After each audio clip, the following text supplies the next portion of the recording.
اللہ تعالیٰ قرآن کے اندر فرماتا ہے والذین آمنوا اشد حبا للہ، ایمان والوں کو اللہ تعالیٰ سے شدید محبت ہوتی ہے۔ اس کا بامحورہ ترجمہ کیا جائے تو یوں بنے گا، ایمان والے اللہ رب العزت کی محبت میں سرشار ہوتے ہیں۔ اللہ رب العزت سے محبت کرنا فرض عین ہے، یہ ایمان کی بنیاد ہے۔ حسن بصری رحمۃ اللہ علیہ ایک عجیب بات فرماتے تھے کہ جس شخص نے اللہ رب العزت کو پہچانا وہ اس سے محبت کیے بغیر رہ نہیں سکتا، اور جس نے دنیا کی حقیقت کو پہچانا اس سے نفرت کیے بغیر نہیں رہ سکتا۔ کتب سابقین میں ہے کہ اللہ تعالیٰ فرماتے ہیں اے میرے بندے، میں تجھے دوست رکھتا ہوں اپنے اس حق کی سبب سے جو تجھ پر ہے، تو مجھے بھی اپنا دوست بنا لے۔ یہ محبت کا راستہ مختصر سا ہے۔ یعنی اسی کے بارے میں ایک شاعر کہتا ہے، راہ برسوں کی طے ہوئی پل میں عشق کا ہے بہت بڑا احسان۔ جو انسان عشق کے پروں سے اڑتا ہے یہ راستہ اس کے لیے بہت چھوٹا بن جاتا ہے۔ اسی لیے سائنس کہتی ہے کہ انسان کے 5 حصے ہیں، علماء کے نزدیک 6 حصے ہیں۔ 5 تو وہ ہیں جو سائنس بھی مانتی ہے۔ اس میں سے پہلی چیز ہے بصرہ، یعنی دیکھنے کی طاقت کو، سمع سننے کی طاقت کو، شامہ سونگھنے کی طاقت کو، ذائقہ چکھنے کی طاقت کو، لمسہ محسوس کرنے کی طاقت کو۔ یہ تو سائنس بھی کہتی ہے۔ ایک اور چیز ہے جس کو کہتے ہیں چھٹی چیز عقل اور اس کی پہچان۔ سائنس اسے نہیں مانتی، ہم اسے کہتے ہیں، اور یہ چھٹی چیز ہے، سب سے اعلیٰ چیز ہے۔ یہ جو 5 چیزیں ہیں، یہ 5 چیزیں جانوروں میں بھی پائے جاتے ہیں۔ انسان کو جو امتیاز ہر حس کے اپنی لذتیں ہیں، لطف اور مزے کی بات ہے، عقل اور سمجھ یہ معرفت ہے۔ معرفت کی لذتیں سب سے زیادہ ہوتی ہیں۔ مثال کے طور پر ایک بہت خوبصورت پھول ایک آدمی دیکھتا ہے تو اپنی نظر کے بقدر دیکھتا ہے۔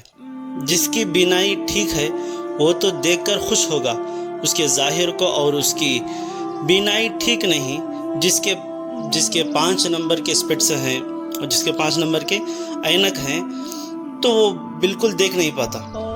اس کے پاس چشمہ ہو تو وہ دیکھے گا اور اس کے مزے کو حاصل کرے گا، اور حسن کی باریکی سے دیکھ رہا ہے، وہ لذت پا رہا ہے۔ اور جس کے سامنے اس کے حسن کی حقیقت نہیں کھلی، وہ آدمی لطف انداز ہونے سے قاصر ہے۔ تو معرفت کی لذت سب لذتوں سے اونچی ہے۔ لہٰذا جس انسان کو اللہ رب العزت کی معرفت نصیب ہو جائے اس کو وہ لذتیں ملتی ہیں جو لذتیں کسی اور طریقے سے ملنی ممکن ہی نہیں ہوتی۔ جب اللہ رب العزت کی معرفت سب سے بڑی نعمت ہے تو اس سے محرومی پھر سب سے بڑا عذاب ہے۔ اسی لیے سب سے بڑی سزا اللہ رب العزت قیامت کے دن نافرمانوں کو اپنے دیدار سے محروم فرما دیں گے۔ یہ جہنم میں پہنچنے سے بھی بڑا سزا ہے۔ اللہ رب العزت ہم کلامی یعنی بات کرنے سے دور کریں گے۔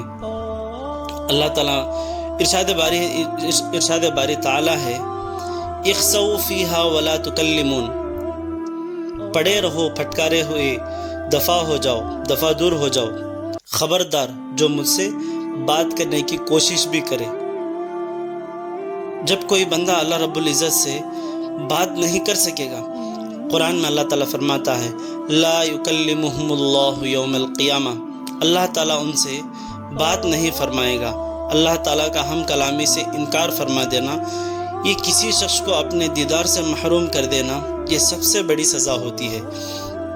نبی علیہ السلام حضرت عمر رضی اللہ تعالیٰ عنہ کے گھر تشریف لائے، سیدنا حفصہ رضی اللہ تعالیٰ عنہ گھر پر ہی تھی، آپ نے وہ رات وہیں آرام کرے۔ یعنی ام المؤمنین حفصہ رضی اللہ تعالیٰ عنہ فرماتی ہیں، میں نبی علیہ السلام ایک بستر پر آرام کر رہے تھے، مجھے اپنے چہرے کے اوپر کوئی گرم چیزیں پڑتی نظر آئی، میں نے ہاتھ لگایا تو اٹھ بیٹھی۔